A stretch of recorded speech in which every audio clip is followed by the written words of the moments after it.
주님,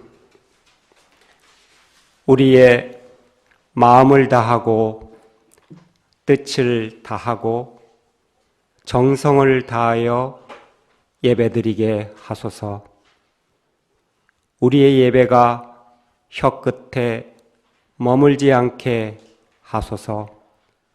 우리의 예배가 가슴에만 머물지 않게 하소서. 우리의 예배가 우리의 발끝에서 완성되게 하소서. 주님의 이름으로 기도합니다.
다 같이 교독하시겠습니다.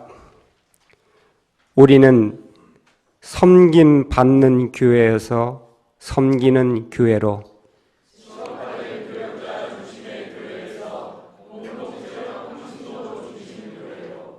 제도와 율법주의의 메인 교회에서 은총과 자유의 교회로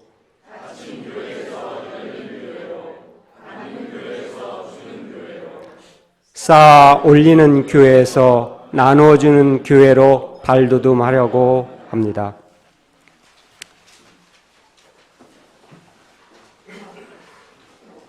안인숙 자매님께서 기도해 주시고 성서 말씀을 봉독해 주시겠습니다. 성가대 찬양 후 말씀 증거가 있겠습니다. 이번 주는 평신도 강단 교류입니다. 새민족교회의 김석환 형제님께서 말씀 증거해 주시겠습니다.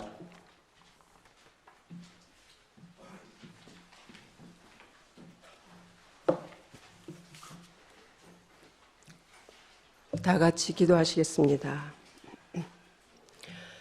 하나님, 1년 중 가장 풍요롭고 아름다운 달 10월에 당신의 이름으로 모여 예배를 드립니다. 우리의 마음속에 당신을 모신 가운데 찬양과 기도를 드리고 말씀을 들으며 우리가 하나 되어 서로 사랑하는 공동체로 되어가기 소원합니다. 하나님, 우리에게 시간을 주시고 활동할 수 있는 힘 주심을 감사합니다.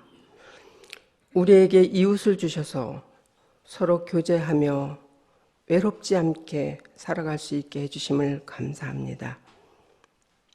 우리에게 물질을 주셔서 그것으로 생명을 이어가게 해주심을 감사합니다.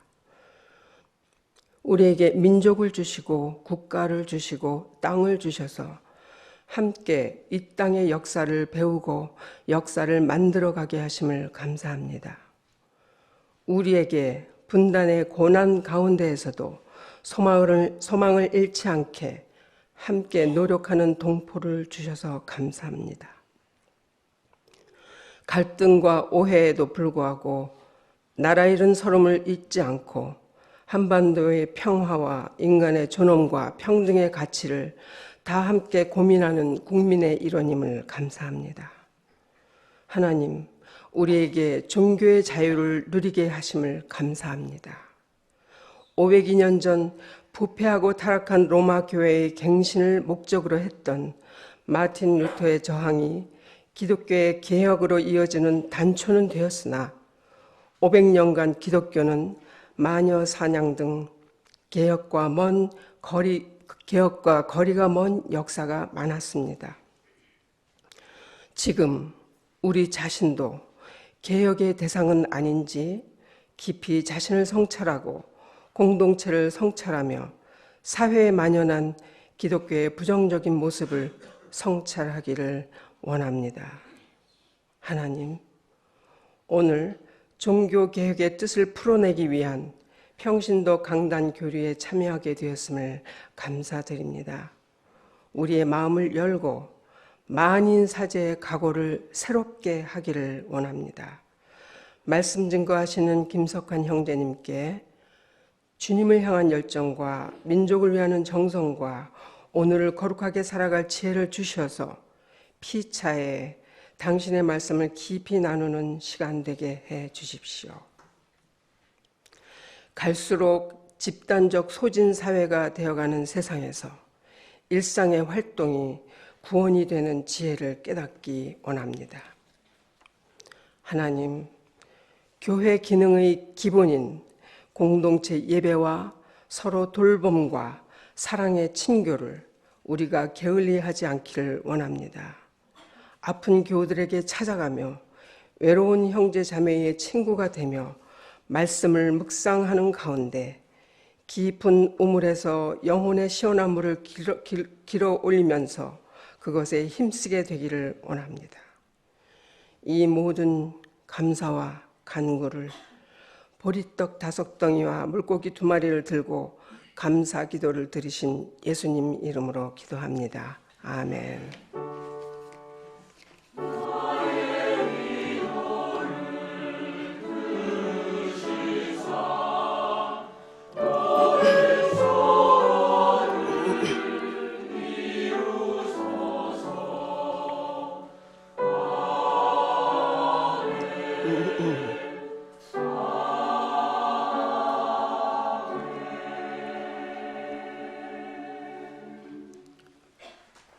오늘 말씀 증거의 근거가 되는 성서의 말씀을 읽겠습니다. 마태복음서 25장 31절에서 46절.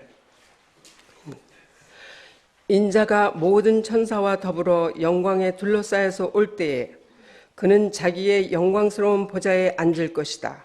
그는 모든 민족을 자기 앞으로 불러 모아 목자가 양과 염소를 가르듯이 그들을 갈라서 양은 그의 오른쪽에 염소는 그의 왼쪽에 세울 것이다.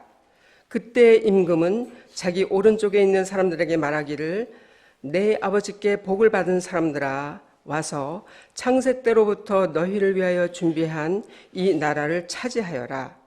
너희는 내가 주였을 때에 내게 먹을 것을 주었고 목말랐을 때에 마실 것을 주었고 나그네 되었을 때에 영접하였고 헐벗었을 때에 입을 것을 주었고 병들었을 때에 돌보아 주었고 감옥에 갇혔을 때에 찾아주었다 할 것이다. 그때 의인들은 그에게 대답하여 말하기를 주님, 우리가 언제 주께서 줄이신 것을 보고 잡수실 것을 드리고 목마르신 것을 보고 마실 것을 드리고 나그네 되신 것을 보고 영접하고 헐벗으신 것을 보고 입을 것을 드리고 언제 병드시거나 감옥에 갇히신 것을 보고 찾아갔습니까? 할 것이다. 그때 임금이 그들에게 말할 것이다. 내가 진정으로 너희에게 말한다. 너희가 여기 내 형제 자매 가운데 지극히 보잘것없는 사람 하나에게 한 것이 곧 내게 한 것이다. 그때 그는 또 왼쪽에 있는 사람들에게도 말할 것이다. 저주받은 자들아, 내게서 떠나서 악마와 그 부하들을 가두려고 준비한 영원한 불 속으로 들어가거라. 너희는 내가 주였을 때에 내게 먹을 것을 주지 않았고 목말랐을 때에 마실 것을 주지 않았고 나그네 되었을 때에 영접하지 않았고 헐벗었을 때에 입을 것을 주지 않았고 병들었을 때나 감옥에 갇혔을 때에 찾아주지 않았다. 그때 그들도 대답하여 말할 것이다. 주님, 우리가 언제 주께서 굶주리신 것이나 목마르신 것이나 나그네 되신 것이나 헐벗으신 것이나 병드신 것이나 감옥에 갇히신 것을 보고도 돌봐드리지 않았다는 것입니까? 그때 임금은 대답하기를 내가 진정으로 너희에게 말한다. 여기 이 사람들 가운데서 지극히 보잘것없는 사람 하나에게 하지 않은 것이 곧 내게 하지 않은 것이다 하고 말할 것이다. 그리하여 그들은 영원한 형벌로 들어가고 의인들은 영원한 삶으로 들어갈 것이다. 아멘.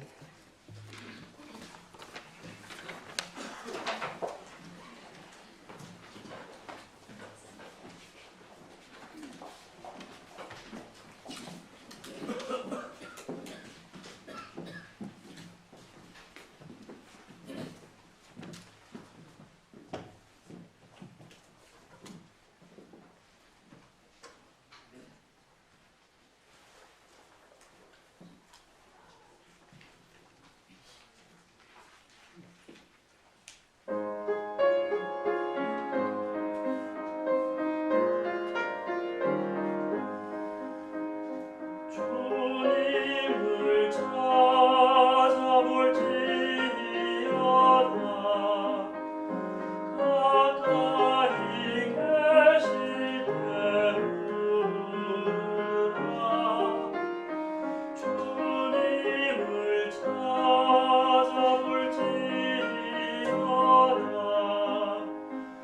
가까이 계실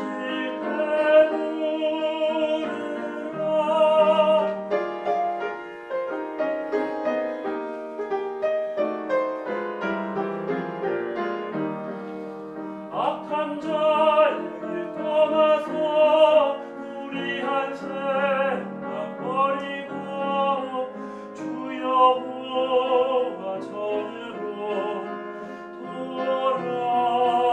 돌아올지어다 주가 자비로서 널리 용서하시리 주가 자비로 널리 용서하시리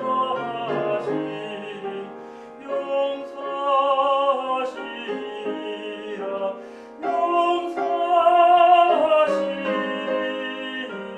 용서하시리라 주님을 찾아볼 때니 주 찾으라 가까이 계심을 찾으라 주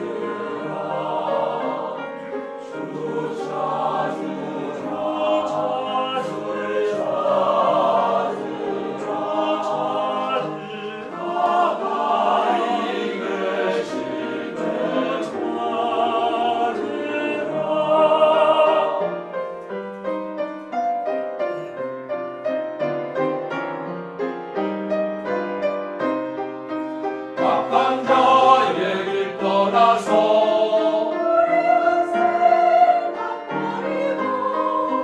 주님 전에 돌아오라 주에 돌아오라 주가 큰 자비하자 비하자 비하자 비하자 비로 널리 용서하시리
네, 반갑습니다.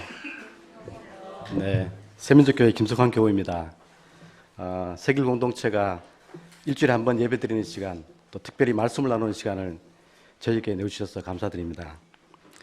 여러분이 기억하지 못하시겠지만 저에게는 오늘이 세 번째 예배 참석입니다. 이전에 세길교회 교우였던 그 청년운동 선배로부터 가끔 소식을 들은 적도 있습니다. 저희 교회보다 1년 늦게 창립한 세길교회 창립 취지를 보면은 세민족교회 헌장과 닮아 있고요.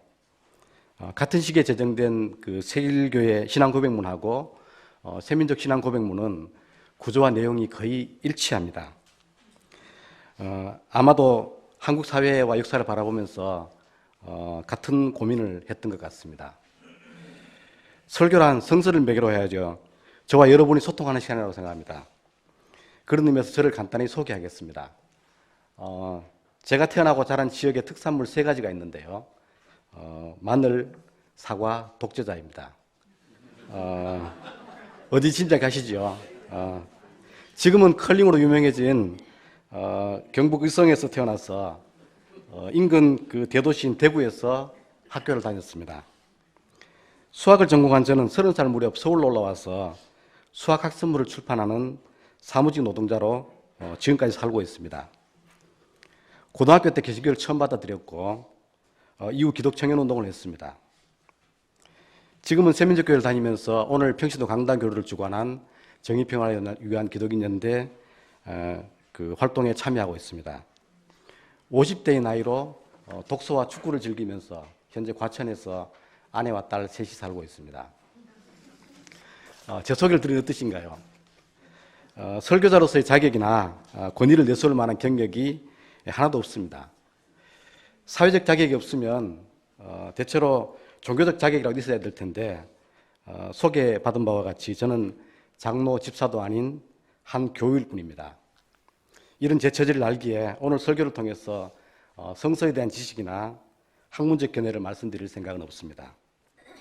한편으로 생각해 보면은 그 평신도 열린 공동체를 지향하는 세길교회에 가장 잘 어울리는 그 교훈이 아닐까 생각해 보았습니다.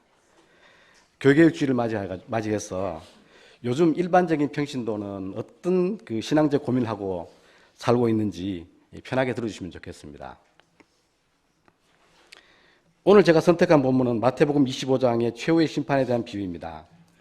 참고로 저희 교회는 세번역 성서를 사용하고 매주일 성서 본문이 교회결에 따른 성서 일과에 따라 주어지기 때문에 오늘이 창조절 9번째 주일입니다. 그래서 대체로 뭐 구약, 신약, 그 다음에 서신서가 주어져 있긴 하지만 낯선 첫 만나면서 여러 본문으로 소통하기가 좀 어려울 것 같아서 오늘은 여러분이 가장 익숙하게 알고 있는 본문을 제가 선택해 보았습니다.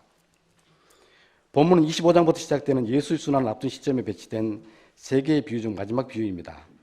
우리 모두가 잘 아는 이야기죠. 최후의 심판날에 인자가 모든 민족을 불러 모아 한 무리에게는 준비된 나라를 상속하게 하고 다른 무리에게는 영원한 불 속으로 들어가게 합니다. 그런데 그 기준이 뜻밖에도 사소한 것입니다. 우리 곁에 있는 줄인 자, 목마른 자, 나그네, 헐벗은 자, 병든 자, 갇힌 자를 어떻게 대해주었는지가 그 기준입니다. 가장 작은 자에게 한 것이 곧 주님에게 한 것이라는 이 교훈은 많은 기독교인들이 신앙의 실천적 기반으로 삼아 선교 현장에 참여하고 있습니다. 교회의 선교가 아닌 하나님의 선교의 근거가 되는 것이죠. 지금 이 순간도 우리에게 양의 무리에 속할 것인지 염소의 무리에 속할 것인지 선택을 요구받고 있습니다. 강남역 CCTV 첨탑 위에서 130일 넘게 농성 중인 삼성 해고 노동자 김용희님, 저는 직접 고용을 주장하며 농성 중인 톨게이트 노동자들, 비정규직 노동자들, 플랫폼 노동자들, 이주 노동자들, 각종 소수자들, 이들이 우리 곁에 있는 줄인 자, 목마른 자, 나그네, 헐벗은 자, 병든 자, 갇힌 자들입니다. 이렇게 본문을 해석하고 이해하는 것도 우리에게는 익숙하지만 굉장히 의미가 있습니다. 그런데 여러분은 혹시 이런 비종교적 요소가 심판의 기준인 것에 화가 나거나 억울하지 않습니까? 넷플릭스에서 그날이 오면이라는 영화를 봤습니다. 백인과 흑인이 공존하는 미국 교회에서 칼튼 피어슨이라는 촉망받는 한 젊은 흑인 목사가 성공적인 목회를 이어갑니다. 그런데 르완다 사태를 보면서 구원의 보편성에 대해서 고민하게 됩니다. 로마서 10장의 말씀으로 구원이 모든 사람에게 열려있다는 설교를 하면서 교회가 일대 혼란에 빠집니다. 무신론자, 무슬림, 동성애자도 구원받는다고 하면 지금까지 힘들게 교회를 섬기면서 신앙생활한 우리는 뭐냐는 겁니다. 같이 구원받는다고 하더라도 노력한 우리와 무임승차한 그들 간에 최소한 보상의 차이는 있어야 하지 않냐는 것입니다. 여러분도 심정적으로 그렇게 생각하지 않습니까? 또 다른 질문을 드려봅니다. 구원이란 무엇입니까? 현대의 종교인들은 마치 구원의 자격을 얻기 위해 청약 통장에 적금을 붓는 그런 심정으로 교회를 다니는 것 같습니다.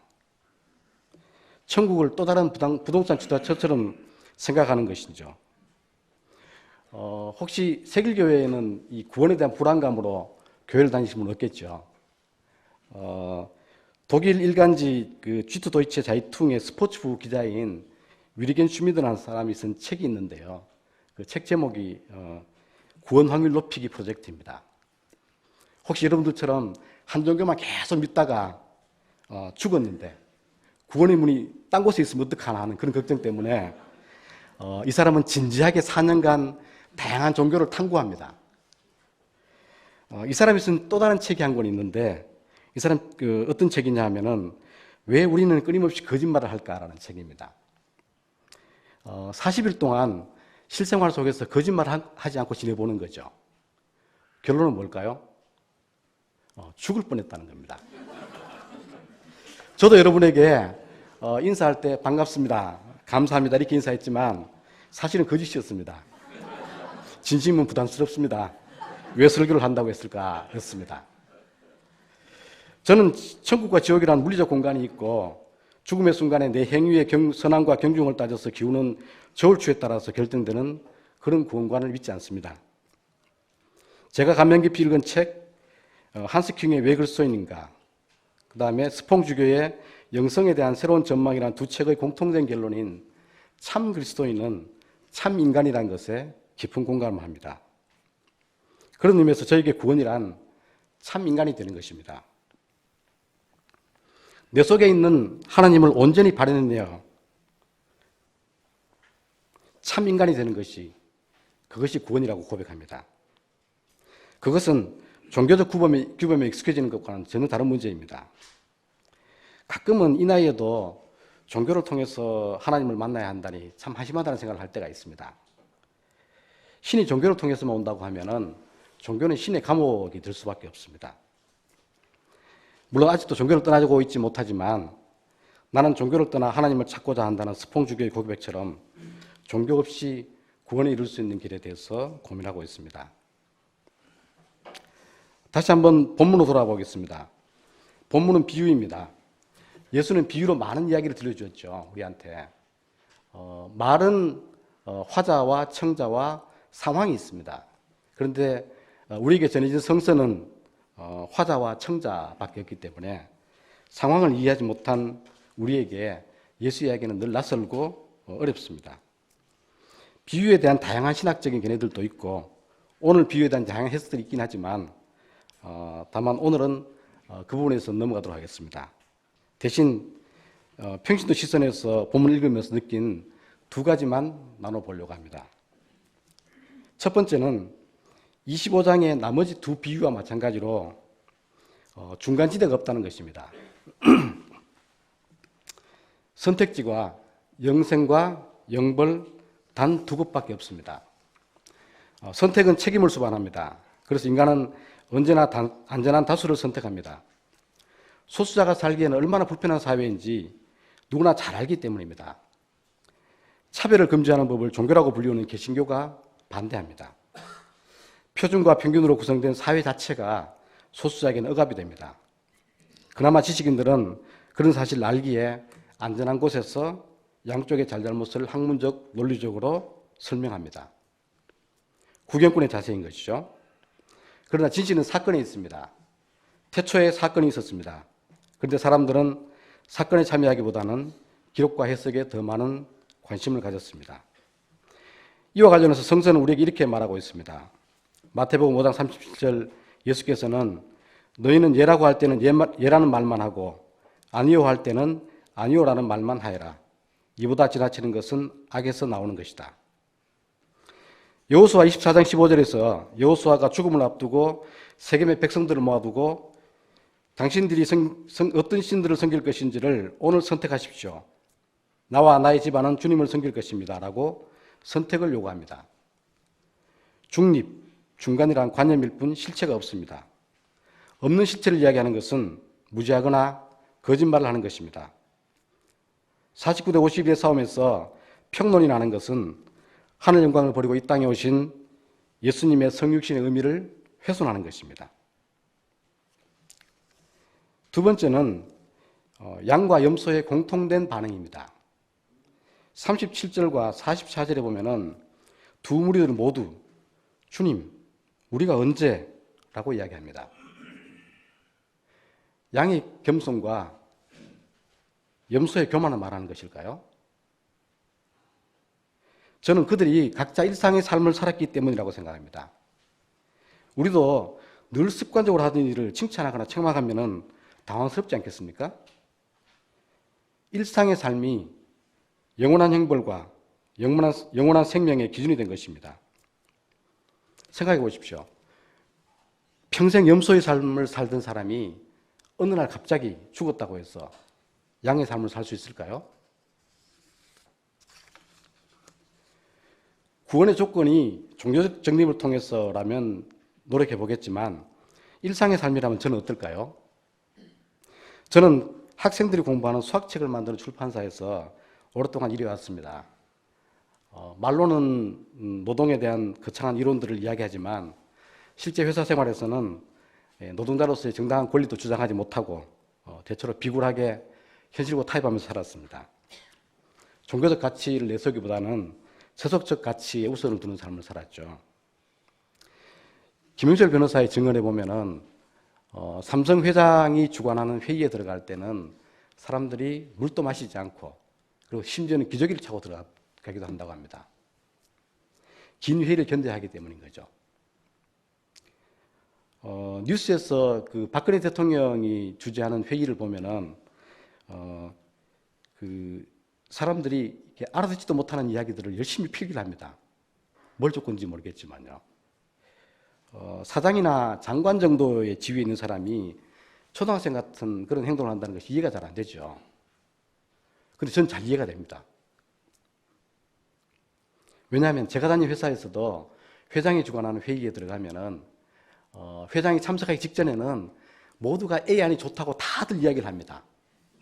그러다가 어느 순간 회장이 딱 참여해서 B 안이 좋다고 이야기를 해요. 그럼 사람들 돌아가면서 전부 다 B 안이 왜 타당한지를 설명합니다. 저 역시 같은 한 사람이었습니다. 교육주의자들이 모든 직업은 하나님이 부여하신 소명, 콜링이라고 합니다. 이에 대해서 독일 여성신학자 도로트 젤레는 다음과 같은 이야기를 들려줍니다. 미국에서 성실하게 아이를 키우면서 일하는 그 한 노동자 어머니가 있습니다.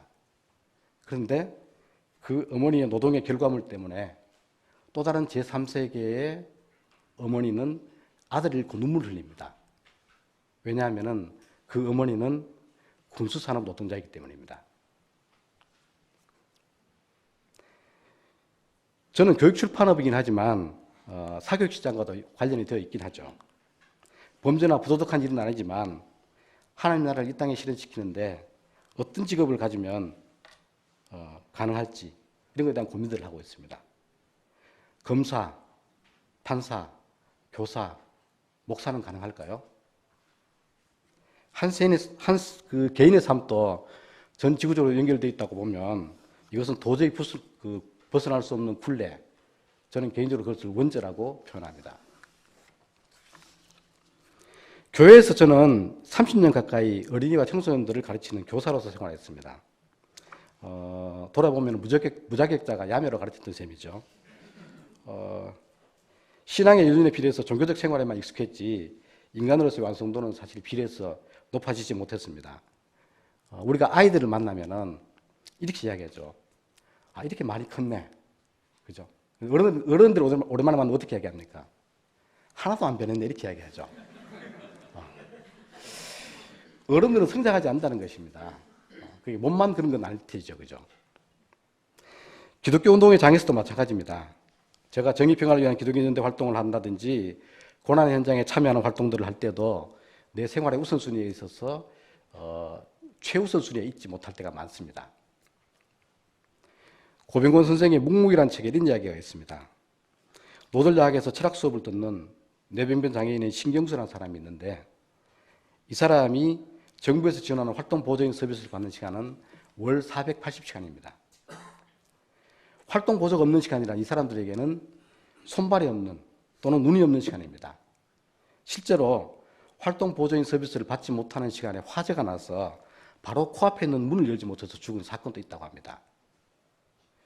그런데 이분은 주어진 480시간의 시간 계획을 세우면서 그 10%인 48시간을 미리 공지해 둔다고 합니다.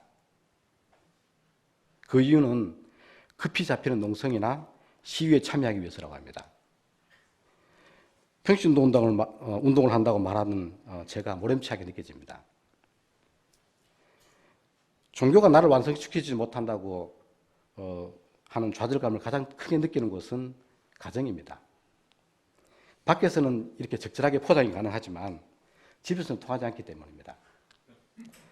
30년 가까이 교회에서 교사로서 아이들과 소통하면서 관계를 가져왔지만 집에서는 하나뿐인 딸과 제대로 소통하지 못해서 한 번은 제가 아빠 사직서를 낸 적이 있습니다. 그러면 이제 아빠 미안해라고 딸이 사과하면 나도 미안해 사랑해라고 이렇게 훈훈하게 마무리할 의도였는데 딸도 그런 아빠 밑에서 딸 노릇하기 싫다고 딸 사직서를 제 방문 앞에 붙여놨습니다.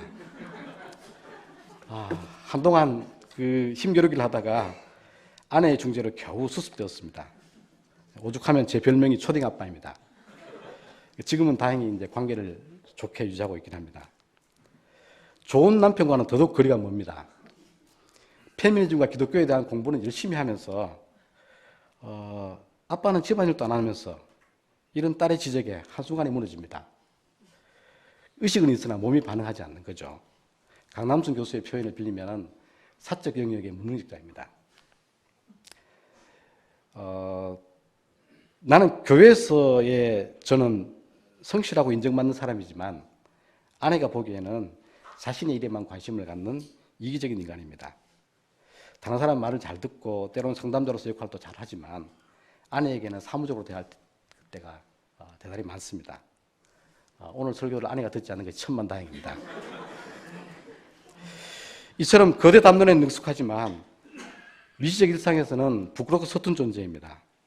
종교적 나와 사회적 개인적 나의 간극이 부자와 나서로의 간극처럼 멀게 느껴집니다. 종교적으로는 양이라고 착각할 때도 있지만 일상의 삶을 돌아보면 염소에 가깝습니다. 중간은 없으니 정확하게 말해서 아직 염소입니다. 다만 구원의 문은 매 순간 열려 있으므로 양의 삶에 가까워지도록 노력할 뿐입니다. 고백한 바와 같이 내 종교적 경험과 연륜은 쌓여가고 교회 생활도 열심히 하지만 일상의 삶은 참 인간의 모습과는 거리가 멉니다. 한국 교회의 모습도 이와 다르지 않습니다. 종교에 충실한 사람들의 집단인 교회의 모습은 제가 따로 언급하지 않아도 어떤지 다 아실 것입니다. 종교적 가치가 세속적 가치와 일치하고 종교적 언어로는 사회와 소통할 수 없습니다. 계획적이고 진보적이며 대안적 교회는 일반 교회와 다르다고 할지 모르지만 김경환 선생은 오히려 바리새파와 가깝다고 이야기합니다. 성서를 읽으면서 새롭게 깨닫게 되는 것은 성서 속의 사건에서 생각보다 하나님의 개입이 많지 않다는 겁니다. 선입견이 편견으로 작용되어서 성서를 종교적 사건으로만 오해되는 경우가 굉장히 많습니다. 22년 동안 망치 하나로 산을 깨는 다스랍 만지의 이야기를 다룬 인도 영화 마운틴맨에서 마지막에 기자가 할 말이 없느냐고 묻습니다. 그때 내가 말하고 싶은 것은 신에게 너무 많이 의지하지 말라는 것. 신도 우리에게 의지하고 싶을지도요 라고 답합니다. 1976년 소모사 정권을 무너뜨린 니카라과 농민들의 투쟁을 그린 만화책이 있는데요. 책 제목이 게릴라 총을 든 사제입니다. 여기서 정부군의 탄압에 절망한 신학자 호아킨이 우리나라는 하나님으로부터 버림받은 것 같아 라고 이야기하자 늙은 루벤 신부는 하나님은 우리의 도움을 기다리고 있을지도 라고 대답합니다. 우리는 너무 쉽게 하나님을 소비하고 있는 것은 아닐까요? 우리가 없으면 하나님이 어떻게 존재할 수 있으며 무슨 일을 할 수 있을까요? 조금 불경스러운 이야기일 수 있긴 하지만 저는 그런 의미에서 인간과 신이 평등할 수 없을까라는 고민들을 하고 있습니다.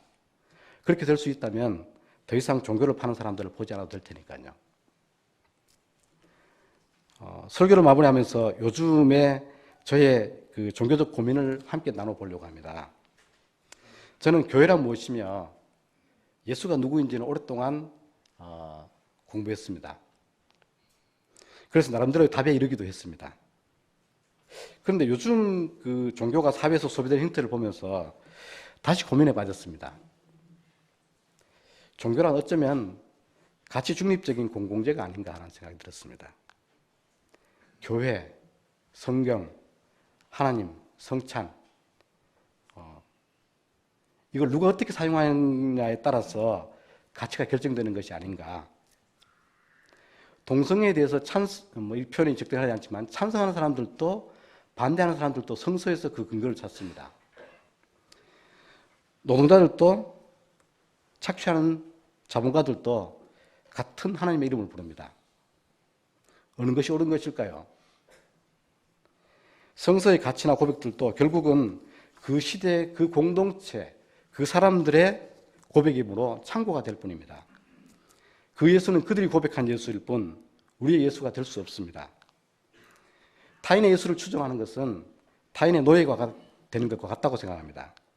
따라서 우리의 예수는 우리가 만들어야 합니다. 한국 개신교가 차별과 혐오의 상징으로 만든 예수를 정의와 평화의 예수로 만들어야 합니다. 개신교의 다른 가치들도 마찬가지입니다. 그런 의미에서 오늘 우리 시대의 교회 개혁이란 어떤 교회, 어떤 성경, 어떤 예수, 어떤 하나님으로 만들어갈 것인가가 핵심적인 과제라고 생각합니다.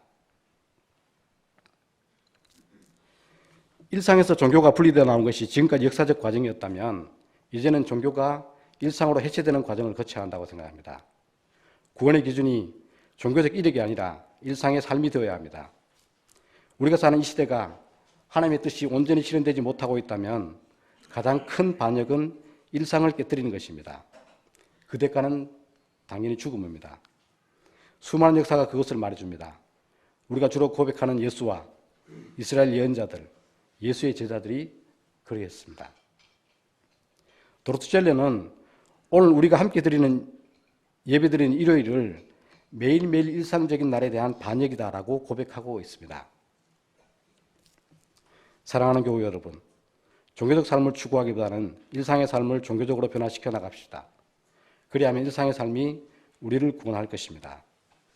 오늘 우리에게 주신 말씀을 잠시 묵상하겠습니다.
일세계 낙심한 자 돌아오는 그날까지 소리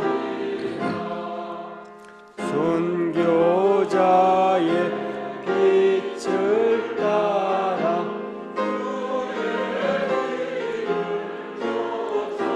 서 지나가를 등에 지고 암만 향해 가리라. 새 시대는 새상여 우리에게 주리하니 진리 사는 자는 전진하리. 언제나 악이 비록 성하여도 진리 더욱 강하다. 진리 따라 살아갈 때 어려움도 당하리. 우리 가는 그 앞길에 어두운 장막 덮쳐도 하나님이 함께 계셔 항상 지켜주시리. 아멘.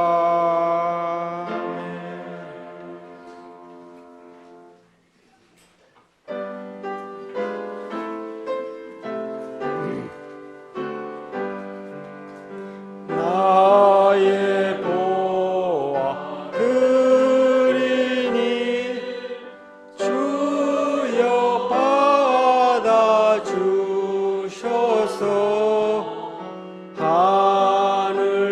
하늘나라 위하여 주 뜻대로 쓰소서. 아멘. 주님, 이 물질이 낮은 곳으로 가게 하소서. 이 물질이 낮은 자들을 돌보게 하소서. 이 물질로 인해 그들과 우리가 하나 되게 하소서. 주님의 이름으로 기도합니다. 이웃을 위한 기도 시간입니다. 우리는 누가 죄를 지으면 그를 쓰레기같이 취급합니다. 그리고 쓰레기를 쓰레기통에 버리듯 우리 사회 밖에 교도소라는 인간 쓰레기장을 만들고 그들을 사회와 격리시킵니다. 그리고 잊어버립니다. 아니, 잊어버리고 싶어 합니다. 우리의 속마음은 이렇지요. 쓰레기는 다시 보고 싶지 않아. 영원히 그들이 그곳에서 나오지 않았으면 좋겠어. 물론 범죄를 저지른 사람의 형편을 공감하는 것은 쉬운 일이 아닙니다. 하지만 재소자 문제는 우리 사회가 방관해서는 안 될 실제적인 문제입니다. 2015년 기준으로 재소자 수는 56,495명입니다. 이들을 관리하는 직접 비용이 1,047억 원이며 재범률은 21.4%입니다. 2011년 형사정책연구원의 연구에 의하면 사회적 비용은 158조라고 합니다. 이 시간 우리 사회가 재소자를 끌어안아 진심으로 우리 사회의 구성원으로 받아들이는 새로운 통찰력과 지혜를 얻기 위해 기도하시겠습니다.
주님, 누군가 죄를 지어도 쓰레기라고 생각하는 것이 아니라 그럴 만한 어떤 처지 때문에 어쩔 수 없지 않았을까? 그들을 이해하게 하소서.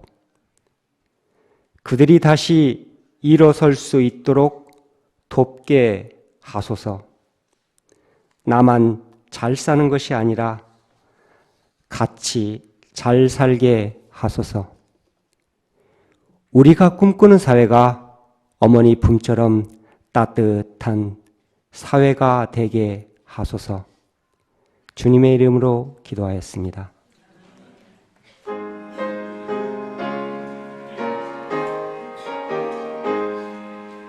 진리와 생명 되신 주, 이 몸을 바치옵니다.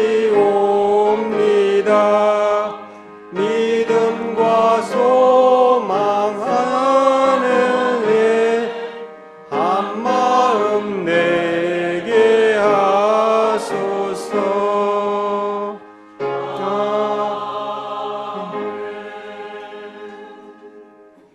새길 신앙 고백을 하시겠습니다. 우리를 역사를 주관하시며 품어 인도하시는 하나님을 믿습니다. 우리는 모든 악으로부터 우리를 해방하여 새 사람으로 일으켜주시는 예수 그리스도를 믿습니다. 우리는 모든 생명들이 서로 소통하도록 이끌며 고난과 절망 속에서도 우리에게 언제나 새로운 희망과 능력을 주시는 성령을 믿습니다. 우리는 교회가 예수 그리스도의 십자가와 부활에 동참하고 자매 형제들이 사랑의 교제를 나누는 신앙 공동체를 믿으며 창조의 보존과 완성을 위해 인간의 생명과 존엄을 지키기 위해 하나님의 정의와 평화의 실현을 위해 우리의 삶을 바칩니다. 우리는 자신을 비우고 고통받는 모든 생명의 이웃이 되어 하나님 나라의 복음을 위해 헌신하기를. 주님, 우리 일상에서 줄인 자들에게 먹을 것을 주고 목마른 자들에게 마실 것을 주고 나그네를 영접하고 헐벗은 자들에게 입을 것을 주고 병든 자들을 돌봐주고 감옥에 갇힌 자들을 찾아주는 주님의 제자가 되기를 소망합니다. 주님의 제자가 된다는 것은 당신의 삶을 그대로 살아내는 것이지요. 믿는다는 것은 실천으로 증명해내는 것이지요. 우리는 그렇게 못 살고 있습니다. 혀끝에 생긴 신앙의 근육이 발끝으로 내려오지 못하기 때문입니다. 우리 삶을 예수 꽃으로 활짝 피워내어 진실로 주님의 제자가 되기를 소망하면서 주님께서 가르치신 기도로 예배를 마치고자 합니다.